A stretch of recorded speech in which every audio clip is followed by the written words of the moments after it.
The natives say you got to get rid of those things.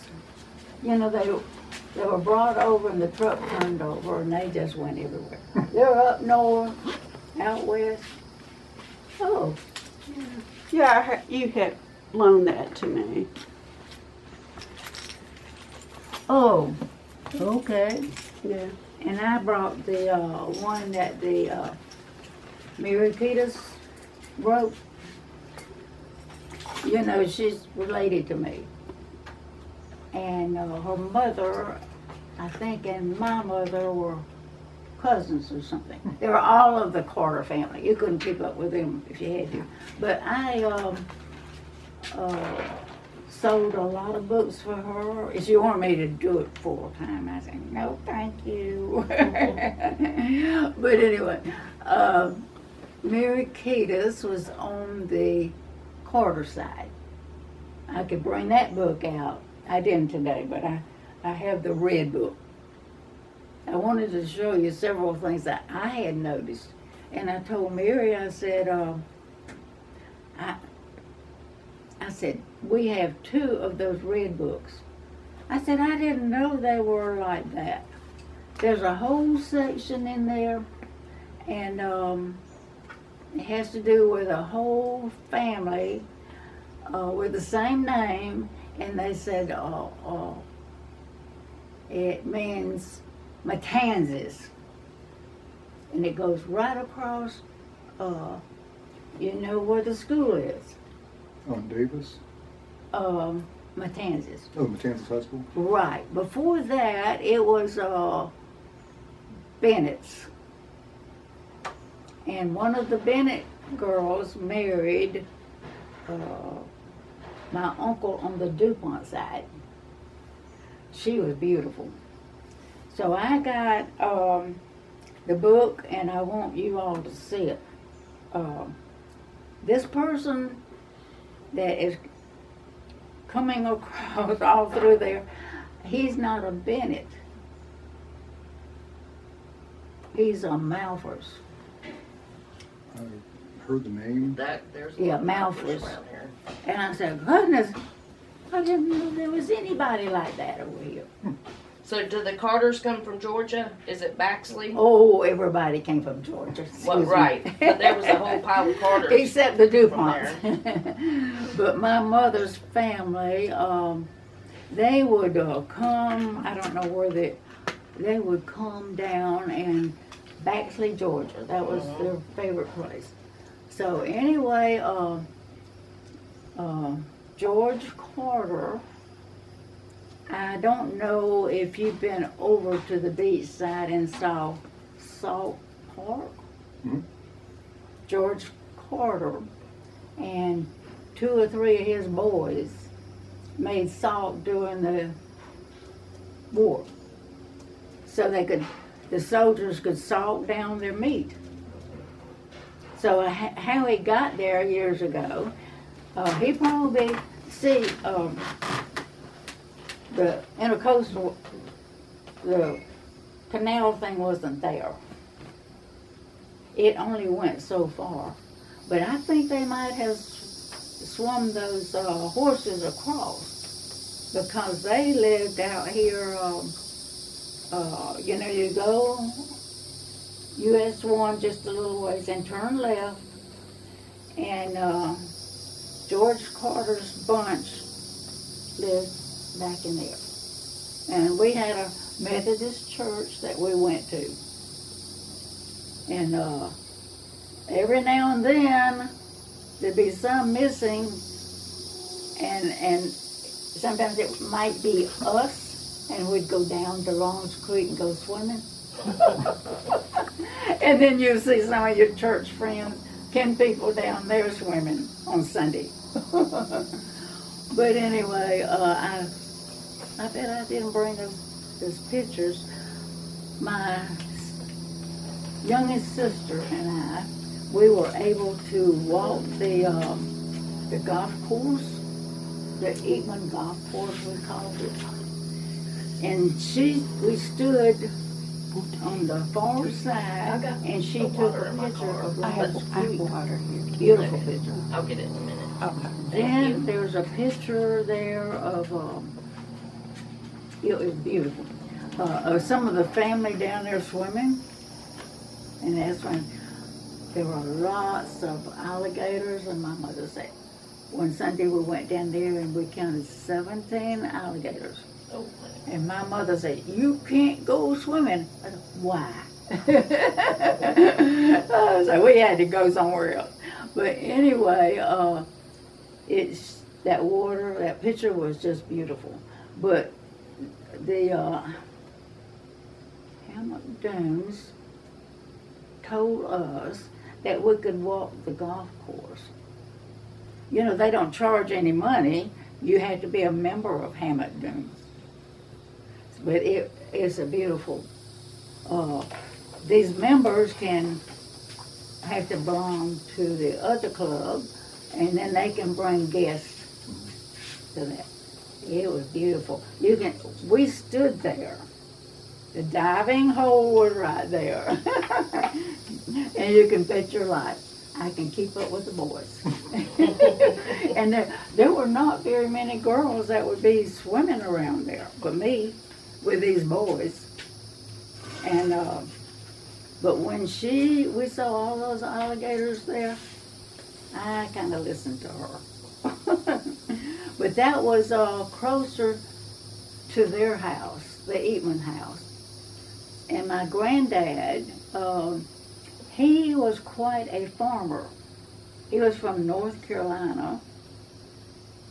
His dad, I think, was kind of his name was Calvin. And I would tell some of these young ladies that was in the Daughters of the Confederacy, and they said, you know, he stayed over there in Putnam County. I said, oh, I didn't know that. I was in North Carolina. So he was kind of a Romeo, Calvin.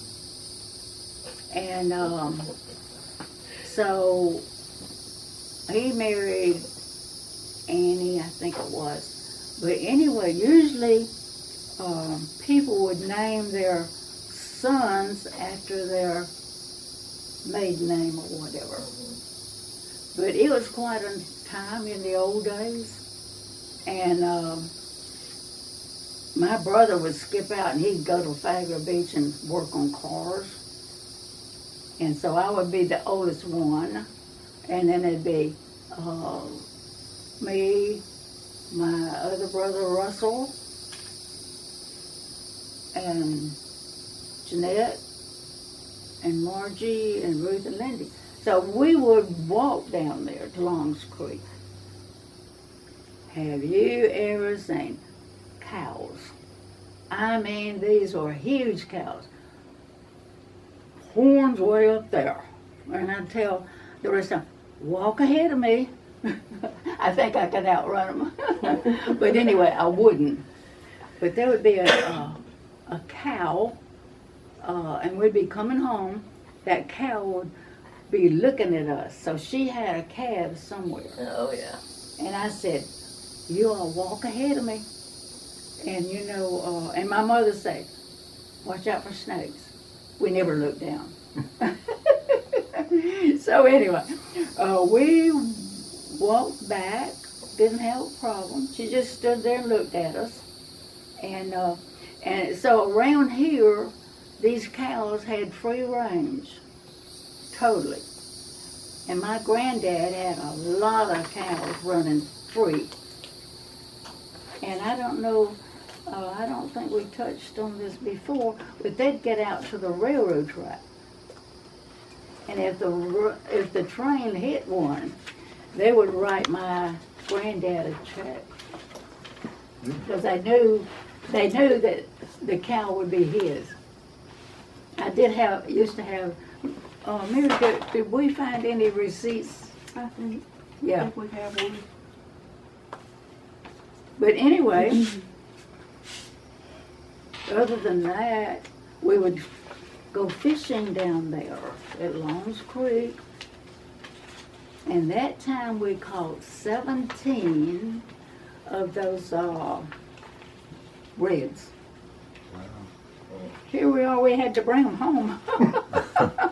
But we caught our own bait, had our own homemade pole and all that. And so we had to bring them home. We would never leave a fish. But anyway, by the time we walked up, and the inside road was up this way a little ways, and when we once got in it, we could come this way. And then there was a shanty there, a black one. You know, that's what they did. These black people had to work around turkey time. And they would come by here. You never have seen such happy blacks. And they would stop over here, and my grandmother could make biscuits. And she knew when they were coming. So they come early, and she'd have biscuits for them. And I don't know how much they gave her, or maybe a penny. And they'd go by here singing. You've never seen such happy people. Where was the little shack house at? Yeah, it was a little, it might have been just a little bit longer right here, square. And then they have their wooden shutters that they could close at night. You know the mosquitoes just about ate them up. Oh, yeah. But they would come by here singing and go back here, and you could see pine trees where they trenched them and put a cup there. And there's some cups back here that we picked up, and they would hang it on a nail. And this turpentine would drip out of the tree, pine tree, and go in this cup. And then there might be a special wagon that would come by, and they would pour that turpentine in barrels. You know, that was quite a business. But anyway, and too, at times, if we needed help with anything, like if my mother was getting ready to have a baby, she would send for her. And they got to the point that my dad and my granddad would tease each other. And they'd say, well, your girlfriend is Mary. And they'd have the biggest time with that. But these was a different kind of blacks. They were so nice.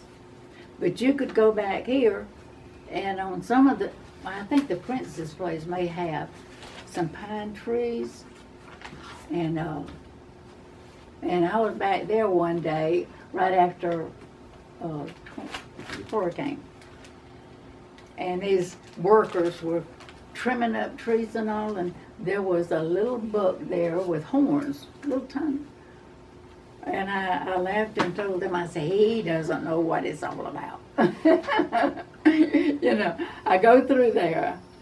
But we have always, you can't always go there like that. But the Quigleys live there. And this is what they told me. There were two boys that was a little bit older than me. And they always liked to tease me, but they had to go to school until they were, 14? They would ride the school bus, and my uncle would have to pull them down out of the tree and put them in the bus. And I told the last one just passed away a couple of years ago. And I said, Barney, we need to get together on all the story stuff. And you know, he passed away before we even did that.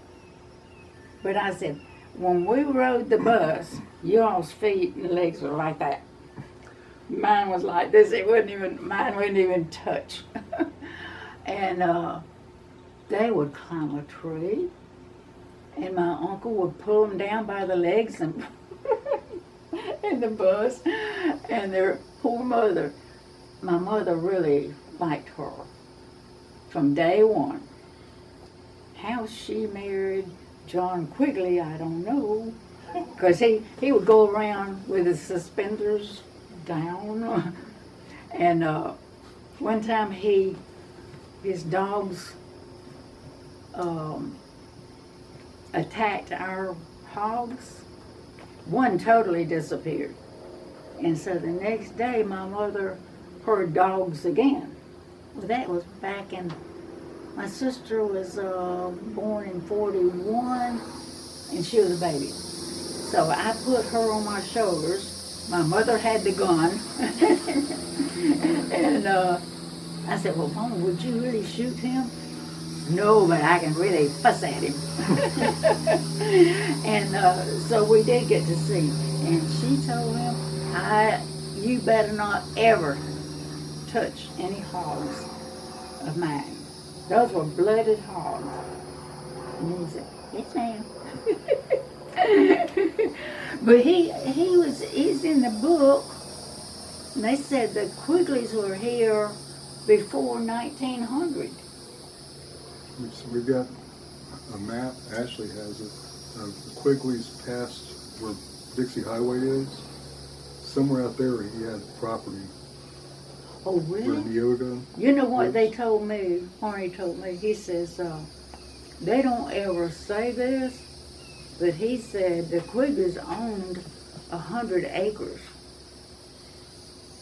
I haven't heard anybody say anything about that. But Barney told me, he says, when the princess, she needed Minnie to open up the house and they'd let her know. And she'd clean the house and all. So anyway, Minnie would do that. But I told Kersey, and they were related to Quigley's, and I said,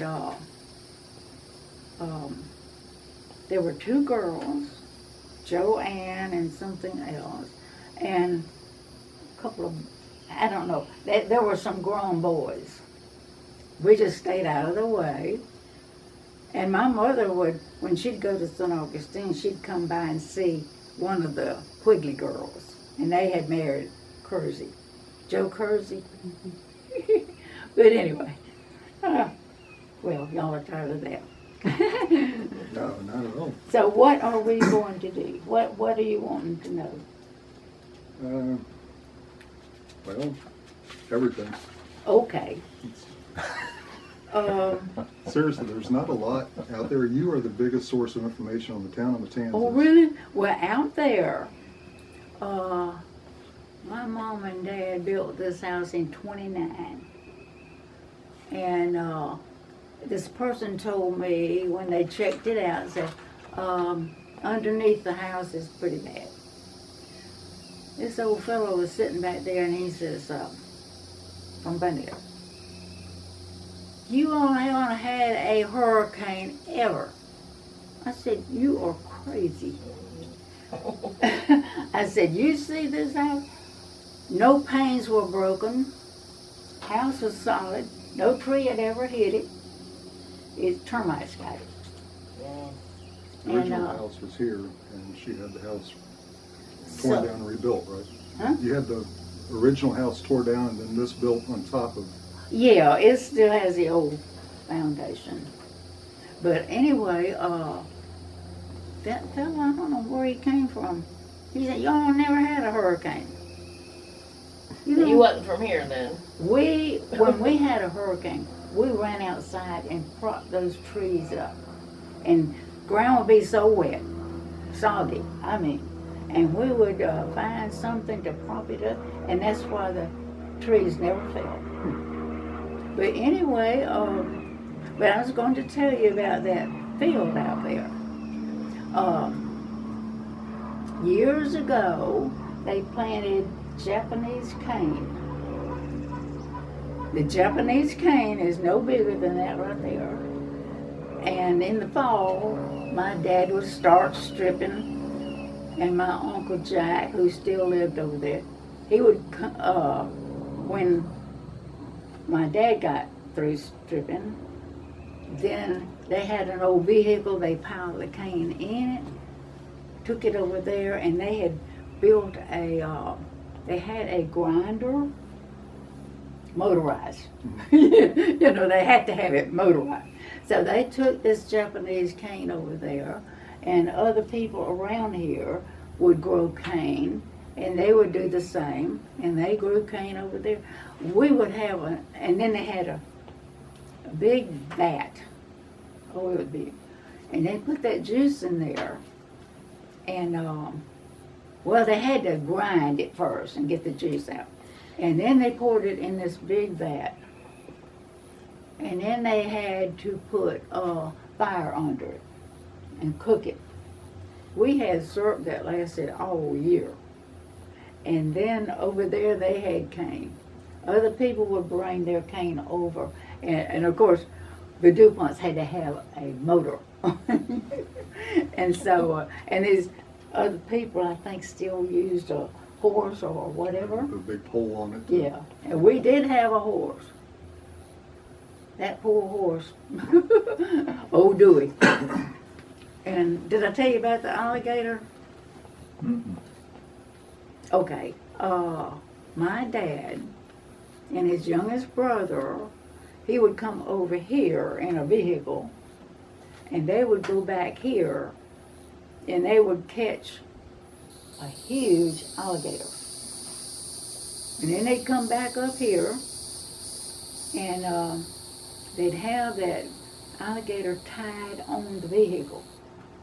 His head was over here, and he went like that. But anyway, my uncle would take him to the alligator farm in St. Augustine, get pretty good money. And us kids, we were like 3 or 4, would walk around looking at him in the eye. And it was so funny. But anyway, this is done with a motorized vehicle. And this is so funny. And so anyway, my youngest uncle would take care of that. But out there, I was born in 31, a little bush came up. And I could jump over it. My brother could jump over it. And then we didn't have electricity until 1980. Really? That long? Yeah. The power company comes through here, goes right through that beautiful oak tree. The oak tree was just a year or so older than me, because me and my brother used to jump over it. And in 1980 is when the power went in. Had to go right through that oak tree. So I got a message last time from the power, whoever cuts down stuff.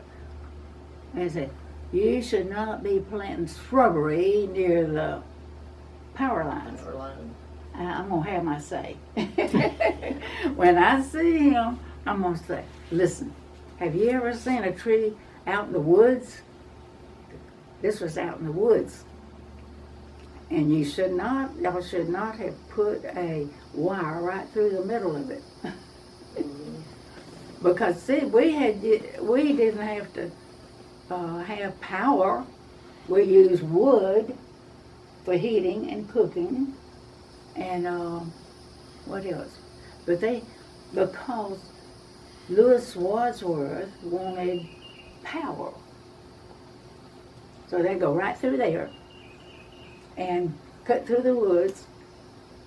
But there's so many places they could have put that wire. I think it would be against the law to have it that close to the house anyway. But anyway, it's nice to sit here and watch birds. And I hope later on we will hear a whippoorwill, but I haven't heard a whippoorwill. I So love listening to whippoorwills. that is because Rainier, and now it's St. Johns River Water Management, they put some DDT, I remember that. So anyway, I mean, it got rid of the whippoorwills. And I used to get out on the Kings Road, and I would count 17 from the Kings Road to Palm Coast, where the school is. And of course, before they paved it, it was flooded all the time. But anyway, my uncle drove the school bus. And he would, when we would be going that way, the steering rod would come off. And he would finally get it stopped. He said, "Everybody okay?" and we'd say, "Yes." It was kind of funny. And, but Bunnell School knew not to wait on us. And we'll get there when we can. But we would be going that way. And he would plow into these palmettos and finally stop. And but anyway, let me see. At one time, my uncle lived out here on US 1. He would take care of selling gasoline, and then he owned the bus. And so he would come around this way and go that way. And, but anyway, it was all in fun. And Bunnell, they knew we'd get there when we could. How many people were on the school bus? Huh? How many people were on the school bus? Probably 10 or 12. And we would be going that way. And Old Kings Road would go that way and cut through. You can see where the Old Kings Road used to be because there's not any bushes there. But anyway, my uncle, let me see, how did he do that?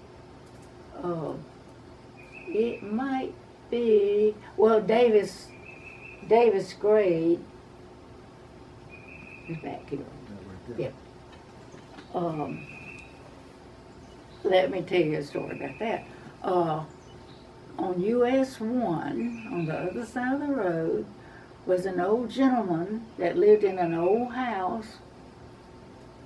He sold feed. And we called him Old Man Davis.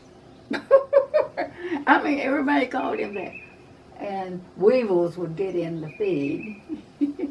And I think eventually he just quit fooling with feed. But anyway, I wanted to tell you about Old Man Davis. But further back up, there was a kind of an elderly couple, and they had their own filling station. And I think they were from England. His name was Thompson. I think it was Stanley Thompson.